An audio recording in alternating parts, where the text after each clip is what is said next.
Hey guys, ఎలా ఉన్నారు? First of all మన ఛానల్ 8 lakh సబ్స్క్రైబర్స్ని క్రాస్ అయింది. సబ్స్క్రైబ్ చేసిన ప్రతి ఒక్కరికి థ్యాంక్ యూ సో మచ్. దాని గురించి ఇంకా కొన్ని విషయాలు లాస్ట్లో మాట్లాడుకుందాం. ఫస్ట్ అయితే వీడియోలోకి వెళ్ళిపోదాం. ఈనో అలారిక్ అని ఒక వ్యక్తి ఉన్నాడు. తనకు తాను 2761వ సంవత్సరం నుంచి వచ్చిన టైం ట్రావెలర్గా చెప్పుకుంటూ ఉంటాడు. మరి ఇప్పుడు టైం ట్రావెలర్ అని నమ్మాలంటే అతను పాస్ట్లో జరిగినవి, మన ఫ్యూచర్లో జరగబోయేవి కొన్ని విషయాలు చెప్పాలి కదా మరి. సో అందుకని మనోడు కొన్ని ప్రిడిక్షన్స్ చేశాడు అనమాట. దాంట్లో ఒక ప్రిడిక్షన్ ఏంటంటే, ఈ సంవత్సరం డిసెంబర్ 8వ తారీఖు ఒక గ్రహశకలం మన భూమిని ఢీకొట్టబోతుంది, ఏలియన్స్ మన భూమి మీద ల్యాండ్ అవ్వబోతున్నారు అని చెప్పాడు. అఫ్ కోర్స్ ఇది ఎవరు నమ్మరనుకోండి. ఇలాంటిది ఇంకో స్టోరీ కూడా చెప్తాను. రష్యా యుక్రెయిన్ యుద్ధం గురించి ఆల్మోస్ట్ మీ అందరికీ తెలిసిన విషయమే. ఇంకా కంటిన్యూ అవుతూనే ఉంది. ఈ యుద్ధం వల్ల రష్యాకి చాలా కంట్రీస్ తో విభేదాలు వచ్చాయి. కానీ ఈ యుద్ధం వల్ల ఏలియన్స్ తో కాంటాక్ట్ అయ్యే ఛాన్స్ పోయిందంట. నాకు అర్థం కాలేదు సార్. అవును, ఈ యుద్ధం చూసి ఏలియన్స్ మనల్ని కాంటాక్ట్ చేయడానికి ఇష్టపడట్లేదంట. ఈ విషయం నేను సొంతగా చెప్తున్న విషయం కాదు. యూఎఫ్ఓ ఎక్స్పర్ట్ అయిన నిక్ పోప్ అంటున్నారు. ఆయన చెప్పిన దాని ప్రకారం దూరం నుంచి మన ఎర్త్ని గమనిస్తున్న ఏలియన్స్ రష్యా ఇంకా యుక్రెయిన్ ఇలా వార్ పేరుతో చేస్తున్న విధ్వంసం చూసి మన నుంచి దాక్కుంటున్నారంట, మనతో కాంటాక్ట్ చేయడానికి ఇష్టపడట్లేదంట. అండ్ ఎవరికైనా చూపించండి రా, కూర్చోబెట్టి చెప్పండి రా. ఓకే, ఏమైంది బ్రో నీకు 8 lakh సబ్స్క్రైబర్స్ వచ్చిన తర్వాత ఏమైనా పిచ్చేమైనా పట్టిందా? లాజిక్ లేకుండా పిచ్చి పిచ్చిగా మాట్లాడుతున్నావు అని మీకు అనిపించవచ్చు. ఇన్ఫ్యాక్ట్ చెప్పాలంటే నాకు కూడా అంతే ఉంది. బేసిక్గా ఏలియన్స్ గురించి కానీ అవి ఉన్నాయి అని చెప్పడానికి మన దగ్గర ఒక చిన్న సాలిడ్ ఎవిడెన్స్ కూడా లేదు. బట్ రీసెంట్గా చేసిన స్టడీలో తెలిసింది ఏంటంటే, మన మిల్కీ వే గెలాక్సీలో దాదాపు 4 ఏలియన్ సివిలైజేషన్స్ ఉన్నాయి. జస్ట్ ఏలియన్ సివిలైజేషన్లే కాదు, intelligent and highly advanced alien civilisations. And ఈ 4 సివిలైజేషన్స్ మన ఎర్త్ని ఎప్పుడైనా కాంటాక్ట్ చేసే ఛాన్సెస్ ఉన్నాయి. జస్ట్ కాంటాక్టే కాదు, అటాక్ చేసే ఛాన్సెస్ కూడా ఉన్నాయి. ఇప్పుడు అసలు విషయంలోకి వెళ్దాం. ఇన్ కేస్ రేపు పొద్దునే మన భూమి మీదకి ఏలియన్స్ వస్తే ఎలా ఉంటుంది? అడ్వాన్స్డ్ టెక్నాలజీతో, వెపన్స్తో ఏలియన్స్ మన ఎర్త్ని అటాక్ చేస్తే మన పరిస్థితి ఏంటి? మనం ఎలా కౌంటర్ చేస్తాం? హాలీవుడ్ మూవీస్లో చూపించినట్లు ఫస్ట్ అమెరికా వాళ్ళు వెళ్ళి యుద్ధం చేస్తారా, లేకపోతే అన్ని దేశాలు కలిసి కౌంటర్ అటాక్ చేస్తాయా? అసలు వాళ్ళతో ఫైటింగ్ చేయడానికి మన దగ్గర ఉన్న మెథడ్స్ ఏంటి? ఈ క్వశ్చన్స్ అన్నిటికీ ఆన్సర్ ఈ వీడియోలో మనం తెలుసుకోబోతున్నాం. దానికంటే ముందు ఏలియన్స్ వీడియోస్లో నేను ఎప్పుడు చెప్పే ఒక మంచి మాట ఏంటంటే, ఏలియన్ అనగానే గ్రీన్ కలర్ బాడీ, సన్న తలకాయ, పెద్ద పెద్ద కళ్ళు, తల మీద ఒక యాంటీనా, ఇలాంటి ఇమేజ్ ఒకటి మన మైండ్లోకి వస్తుంది. ఎందుకంటే చిన్నప్పటి నుంచి హాలీవుడ్ మూవీస్లో ఏలియన్స్ అంటే ఇలాగే చూసాం మనం. కానీ ఇక్కడ మీకు విషయం చెప్పాలి, మన ఎర్త్కి సంబంధించని, మన భూమి మీద బ్రతకని ఏ జీవైనా ఏలియనే అంటారు. అంటే ఎర్త్ కాకుండా యూనివర్స్లో బ్రతికే జీవి ఏదైనా, అది ఒకవేళ మనిషిలాగా ఉన్నా, చిన్న పురుగైనా, ఆఖరికి కంటికి కనిపించిన ఒక మైక్రో ఆర్గానిజం అయినా ఏలియనే అవుతుంది. సో ఏలియన్స్ మనలాగే ఉండే ఛాన్సెస్ కూడా ఉన్నాయి. అలాగే అసలు ఏలియన్స్ మనలాగా DNA, RNA బేస్డ్ జీవులే అయి ఉండకపోవచ్చు. వాటి బయోలాజికల్ స్ట్రక్చర్ డిఫరెంట్గా ఉండొచ్చు. మనకి DNA ఎలా ఉందో వాటికి జీనోమ్ కోడ్ వేరే అయి ఉండొచ్చు. సో ఇక్కడ పాయింట్ ఏంటంటే, ఏలియన్స్ మనుషుల్లాగా ఉండొచ్చు, ఆర్ మనం సినిమాలో చూసినట్లు డిఫరెంట్గా చండాలంగా ఉండొచ్చు, లేదా చిన్నగా కంటికి కనిపించలేని జీవుల్లాగా కూడా ఉండొచ్చు. అందుకే ఆస్ట్రోనాట్స్ ఎవరైనా ఎర్త్కి తిరిగి వచ్చినప్పుడు వాళ్ళని 3 నుంచి 4 వారాల పాటు క్వారంటైన్లో పెడతారు. బికాస్ కంటికి కనిపించిన జీవులు వాళ్ళతో పాటు ఎర్త్ మీదకి వచ్చి ఉంటే అవి బయట ప్రపంచంలోకి రాకుండా ఇలా క్వారంటైన్లో పెడతారు. ఇప్పుడు ఏలియన్స్ మన భూమి దాకా వచ్చాయంటే ఖచ్చితంగా వాళ్ళ దగ్గర అడ్వాన్స్డ్ టెక్నాలజీ ఉండే ఉంటుంది. అంత అడ్వాన్స్డ్ టెక్నాలజీతో మనం డైరెక్ట్గా ఫైట్ చేయడం కష్టమే. మన దగ్గర వాళ్ళతో సమానంగా ఫైట్ చేసే టెక్నాలజీ లేదు. కాబట్టి ఈ ఫైట్లో మనం ముందుగా చేయాల్సింది మన డిఫెన్స్ సిస్టమ్ని స్ట్రాంగ్గా చేసుకోవాలి. స్పేస్ డెబ్రీస్ని యూజ్ చేసుకొని డిఫెన్స్ని బిల్డ్ చేసుకోవాలి. స్పేస్ డెబ్రీస్ అంటే స్పేస్లో ఉండే వేస్టేజ్, స్పేస్లో పనిచేయని శాటిలైట్స్, రాకెట్స్, వాటి స్పేర్ పార్ట్స్, వీటన్నిటిని స్పేస్ డెబ్రీస్ అంటారు. ఈ స్పేర్ పార్ట్స్ అంత ఎక్కువ బరువు ఉండవు, కానీ ఇవి ఎర్త్ చుట్టూ తిరుగుతూ వాటి స్పీడ్ బాగా పెరిగిపోతుంది. ఇప్పుడు స్పేస్ డెబ్రీస్లో ఒక చిన్న స్క్రూ అయినా అది ఏదైనా రాకెట్కి తగిలిందంటే రాకెట్ పేలిపోతుంది. అంటే అంత స్పీడ్గా స్క్రూ వస్తుంది అనమాట. సో మనం ఈ స్పేస్ డెబ్రీస్తో ఎర్త్ చుట్టూ ఒక ప్రొటెక్టివ్ లేయర్ లాగా క్రియేట్ చేయాలి. స్పేస్లో ఉన్న కొన్ని శాటిలైట్స్ని పేల్చేస్తే స్పేస్ డెబ్రీస్తో ఒక షీల్డ్ ఏర్పడుతుంది. ఈ షీల్డ్ ఏలియన్ స్పేస్ క్రాఫ్ట్స్ అన్ని ఒకేసారి భూమి మీదకి రాకుండా కొద్దిసేపు ఆపుతుంది. జస్ట్ లైక్ బాహుబలి సినిమాలో త్రిశూల వ్యూహం ఉంటుంది కదా, అలాగనమాట. ఇలా అడ్డుకునే గ్యాప్లో మనం ఫైట్లో సెకండ్ స్టెప్ని అమలు చేయాలి. అదేంటంటే అటాక్ చేయటం. పాతకాలంలో రాజులు తమ కోటలోకి శత్రువులు ప్రవేశించే టైంలో శత్రువుల మీద అటాక్ చేసేవాళ్ళు. ఇక్కడ మనం కూడా ఇదే టెక్నిక్ ని యూజ్ చేయాలి. ఏలియన్స్ యొక్క స్పేస్ షిప్స్ ఎంత హైలీ అడ్వాన్స్డ్ అయినా అవి స్పేస్ డెబ్రిస్ ని దాటుకొని ఎర్త్ అట్మాస్ఫియర్ కి ఎంటర్ అయినప్పుడు అట్మాస్ఫియర్ లో ఉన్న ఎయిర్ ఫ్రిక్షన్ వల్ల ఆ స్పేస్ షిప్స్ యొక్క డిఫెన్స్ సెన్సార్స్ దెబ్బతినే ఛాన్స్ ఉంది.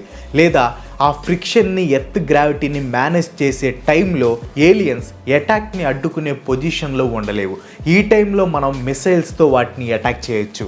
అమెరికన్ గవర్నమెంట్ దగ్గర ఉన్న టెర్మినల్ హై ఆల్టిట్యూడ్ డిఫెన్స్ సిస్టమ్తో ఈ అటాక్ని ప్లాన్ చేయొచ్చు. ఇది ఒక anti ballistic missile defence system. ఈ సిస్టమ్తో షార్ట్, మీడియం, లాంగ్ రేంజ్ మిసైల్స్ని యాక్యురేట్గా షూట్ చేయొచ్చు. So alien space crafts earth అట్మాస్ఫియర్లోకి ఎంటర్ అయ్యి షిప్స్ యొక్క సెన్సార్ డౌన్ అయినప్పుడు ఈ మిసైల్ సిస్టమ్తో అటాక్ చేస్తాం. అండ్ నెక్స్ట్ స్టెప్ వచ్చేసరికి న్యూక్లియర్ వార్. అఫ్ కోర్స్ ఇదన్నిటికంటే మొదటి ఆప్షన్గా ఉండాలి. కానీ న్యూక్లియర్ వెపన్స్ని యూజ్ చేస్తే మేజర్గా 2 ప్రాబ్లమ్స్ ఉన్నాయి. ఫస్ట్ వన్ వచ్చేసరికి ఆ న్యూక్లియర్ వెపన్స్ని యూజ్ చేస్తే ఏలియన్స్కి అయ్యే డ్యామేజ్తో పాటు మనకి కూడా చాలా డ్యామేజ్ అవుతుంది. న్యూక్లియర్ బాంబ్స్ వల్ల ఎంత డ్యామేజ్ అవుతుందో మనందరికీ బాగా తెలుసు. అండ్ రెండోది, అసలు ఈ ఏలియన్స్ ఎలా ఉంటాయో మనకు తెలియదు. అసలు వాటి బయాలజీ ఏంటో మనకు తెలియదు. ఒకవేళ న్యూక్లియర్ వెపన్స్ ఏలియన్స్ మీద ఎలాంటి ఎఫెక్ట్ చూపెట్టకపోతే న్యూక్లియర్ బాంబ్స్ వలన వచ్చే రేడియేషన్ హ్యూమన్స్ మీద డేంజరస్ ఎఫెక్ట్స్ ని చూపిస్తుంది. ఇన్ కేస్ ఆ రేడియేషన్ ఏలియన్స్ కి బలం అయితే, యాక్చువల్గా మన వీడియో టైటిల్ రేపే మన భూమి మీదకి ఏలియన్స్ వస్తే ఏమవుతుందని. మనం ఇక్కడ ఓన్లీ ఫైటింగ్ గురించే మాట్లాడుకుంటున్నాం. ఇన్ కేస్ ఏలియన్స్ మనతో ఫ్రెండ్షిప్ చేయడానికి వస్తే, ఫ్రెండ్షిప్ చేయడానికి వచ్చే ఏలియన్స్ ఖచ్చితంగా ఒక సిగ్నల్స్ ని పంపుతాయి. అలాంటి సిగ్నల్స్ ని క్యాచ్ చేయడానికి మన SETI ఉంది. SETI అంటే SETI, search for extra terrestrial intelligence. Universe లో ఉన్న ఏలియన్ లైఫ్ ని కనిపెట్టడమే ఈ సెటి పని. అండ్ వీళ్ళ దగ్గర ఏలియన్ టెలిస్కోప్ ఎరే అనే రేడియో టెలిస్కోప్ ఉంది. ఈ రేడియో టెలిస్కోప్ 24 గంటల పాటు స్పేస్ ఇంకా వేరే ప్లానెట్స్ నుండి వచ్చే సిగ్నల్స్ కోసం వెతుకుతూనే ఉంటుంది. సో నెక్స్ట్, ఫ్రెండ్షిప్ అనే గోల్ తో వచ్చే ఏలియన్స్ తో మన మీటింగ్ ఎలా ఉంటుంది? ఎంత ఫ్రెండ్షిప్ చేయడానికి వచ్చిన ఏలియన్స్ ఎలా ఉంటాయో మనకి తెలియదు. వాటి బయోలాజికల్ స్ట్రక్చర్ మనకి తెలియదు.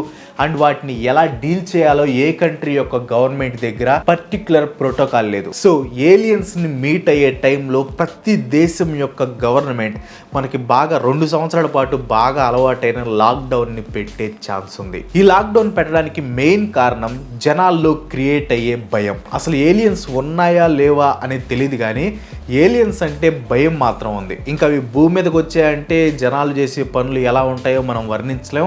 దీనికి మీకు ఒక ఎగ్జాంపుల్ కూడా చెప్తాను. 1938లో అమెరికాలోని ఒక రేడియో ఛానల్ వాళ్ళు ఏలియన్స్ ఎర్త్ మీదకి అటాక్ కి వచ్చాయి అని ఒక న్యూస్ బ్రాడ్కాస్ట్ చేశారు. ఇంకా చూడండి, ఆ న్యూస్ విన్న న్యూయార్క్, న్యూజెర్సీలోని వాళ్ళు తమ ఆఫీసులను వదిలేసి ఇంటికి పరుగులు తీశారు. ఏలియన్స్ ఏదో పాయిజనస్ గ్యాస్ రిలీజ్ చేస్తాయి అని కొంతమంది అయితే మొఖానికి టవల్స్ చుట్టుకొని ఇంటికి వెళ్ళడం స్టార్ట్ చేశారు. ఇంకొంతమంది అయితే దొరికిందే సందని సూపర్ మార్కెట్ల మీద పడిపోయి అన్ని దోచుకోవడం స్టార్ట్ చేశారు. ఇంకో కామెడీ ఏంటంటే, కొంతమంది అయితే ఏలియన్స్ వస్తే ఎలాగో మనల్ని చంపేస్తాయి కదా, అవి చంపేసే ముందు మనమే చచ్చిపోతే బాగుంటుందని కొంతమంది చనిపోవడానికి ప్రయత్నాలు కూడా చేశారు. సో ఇలాంటివి జరగకుండా అన్ని గవర్నమెంట్ లాక్డౌన్స్ పెడితే బెస్ట్. ఫ్రెండ్షిప్ చేయడానికి వచ్చే ఏలియన్స్ ఖచ్చితంగా వాళ్ళ టెక్నాలజీని మనతో షేర్ చేసుకుంటాయి.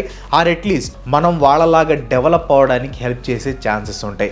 ఇక ఫస్ట్ కాంటాక్ట్ విషయానికి వస్తే, హాలీవుడ్ మూవీస్ లో చూపించినట్లు అమెరికానే ఈ బాధ్యత తీసుకుంటుందేమో. ఆబ్వియస్ గా మనమే వరల్డ్ లీడర్ అనే ఫీలింగ్ లో ఉంటుంది కాబట్టి ఖచ్చితంగా తీసుకోవచ్చు. అండ్ నన్ను అడిగితే వాళ్ళు ఫస్ట్ కాంటాక్ట్ చేయటమే బెస్ట్. ఎందుకంటే ఎంత ఫ్రెండ్షిప్ చేయడానికి వచ్చినా ఏలియన్స్ తమతో పాటు స్పేస్ నుంచి డేంజరస్ మైక్రో ఆర్గానిజమ్స్ వాళ్ళకి తెలియకుండానే తీసుకువచ్చే ఛాన్సెస్ ఉన్నాయి. అండ్ ఖచ్చితంగా ఈ మైక్రో ఆర్గానిజమ్స్ ని మన ఇమ్యూన్ సిస్టమ్ హ్యాండిల్ చేయలేదు. సో ఆ ఫస్ట్ కాంటాక్ట్ తంటాలేవో అమెరికాకి వదిలేస్తే బెస్ట్. సో ఇలా ఉంటుంది పరిస్థితి. ఒకవేళ ఏలియన్స్ మనల్ని అటాక్ చేయడానికి వస్తే న్యూక్లియర్ వారే బెస్ట్ ఆప్షన్. అది కూడా గ్యారంటీగా పనిచేస్తుంది అనే నమ్మకం లేదు. ఒకవేళ ఏలియన్స్ ఫ్రెండ్షిప్ చేయడానికి వస్తే మన దగ్గర ఉన్న బెస్ట్ ఆప్షన్ తిరిగి ఫ్రెండ్షిప్ చేయటమే. కానీ ఇది కూడా మనకి మంచి చేస్తుంది అనే నమ్మకం లేదు. ఎందుకంటే వాటితో వచ్చే డేంజరస్ మైక్రో ఆర్గానిజమ్స్ లేదా వైరస్లని తట్టుకునే ఇమ్యూనిటీ పవర్ మనం ఇంకా డెవలప్ చేసుకోలేదు. సో సింపుల్గా చెప్పాలంటే ఏలియన్స్ మనల్ని అటాక్ చేయడానికి వచ్చినా లేకపోతే ఫ్రెండ్షిప్ చేయడానికి వచ్చినా మనమైతే ఆ 2 చేయడానికి రెడీగా అయితే లేమనమాట. So that's all for today. And thank you so much guys. మన ఛానల్ 8 lakhs సబ్స్క్రైబర్స్ ని క్రాస్ అయ్యింది. లేట్ అయినా పర్లేదు, 8 lakhs సబ్స్క్రైబర్స్ ని క్రాస్ అయింది. యాక్చువల్గా ఏంటంటే ఈ రోజుల్లో షార్ట్స్ పెడితే సబ్స్క్రైబర్స్ ఈజీగా వచ్చేస్తారు. కానీ నేను షార్ట్స్ ఎందుకు పెట్టట్లేదు అంటే మీరు గమనించండి, లక్షల సబ్స్క్రైబర్స్ కానీ మిలియన్స్లో సబ్స్క్రైబర్స్ ఈ షార్ట్స్ పెట్టేవాళ్ళలో, అంటే ఓ పర్టికులర్గా ఎక్కువ షార్ట్స్ పెట్టేవాళ్ళలో చూడండి, వాళ్ళు ఏమన్నా పెద్ద వీడియో ఏమైనా పెడితే దానికి వ్యూస్ సరిగ్గా రావు. అంటే సబ్స్క్రైబర్స్ ఎక్కువ ఉన్నా కానీ 1,00,000 వ్యూస్ కూడా రావన్నమాట. సో ఇక్కడ ఏమవుతుందంటే మన షార్ట్స్ ఎక్కువగా పెట్టినప్పుడు పెద్ద వీడియోస్కి రీచ్ ఉండదు. సో ఆ భయంతోనే నేను షార్ట్స్ అయితే పెట్టలేదు. మనం ఈ షార్ట్స్ పెట్టుంటే ఈ పాటికి మన ఛానల్ కూడా 1 మిలియన్ సబ్స్క్రైబర్స్ దాటిపోయేది. బట్ పెట్టలేదు. అండ్ షార్ట్స్ పెట్టాలి అనే ఆలోచనలో ఉన్నాను. బట్ అది మన మెయిన్ వీడియోస్కి ఎఫెక్ట్ కాకూడదు. అండ్ ఈ షార్ట్స్ డెసిషన్ తీసుకుంటాను షార్ట్స్ పెట్టాలా లేదా అని. నాకు తెలిసి షార్ట్స్ పెట్టామంటే మాత్రం మేబీ ఈ ఇయర్ ఎండ్ కల్లా మనది 1 మిలియన్ సబ్స్క్రైబర్స్ రీచ్ అవ్వచ్చు. షార్ట్స్ పెట్టలేదంటే చెప్పలేము, ఒక 6 months 7 months అయినా పట్టవచ్చు. సో దాని గురించి థింక్ చేయాలి. 1 మిలియన్ సబ్స్క్రైబర్స్ వచ్చిన దాకా షార్ట్స్ పెట్టి ఆపేద్దామా, లేకపోతే 1 మిలియన్ వచ్చేదాకా వెయిట్ చేద్దాం షార్ట్స్ పెట్టకుండా అనేది చూడాలి. మీరేమనుకుంటారంటే మీ సజెషన్ ఏంటి, షార్ట్స్ పెడదాం వద్దా అనేది కింద కామెంట్లో నాకు చెప్పండి. ఇప్పటివరకు చూసారంటే మీరు ఖచ్చితంగా నా ట్రూ ఫాలోవర్స్ అయ్యే ఉంటారు. సో మీ ఫీడ్బ్యాక్ అనేది నాకు చాలా ఇంపార్టెంట్. సో చెప్పండి, షార్ట్స్ పెడదాం వద్దా అనేది మీ ఒపీనియన్ ఏంటి కింద చెప్పండి. I respect your opinion. And చూద్దాం ఎక్కువ మంది ఏమనుకుంటున్నారు, దాన్ని బట్టి ఒక డెసిషన్ అనేది తీసుకుంటాను. Thank you so much for watching and thank you so much for supporting. ఇంకో మంచి ఫిర్తో మళ్ళీ కలుసుకుందాం. అంతవరకు సెలవు. Bye bye.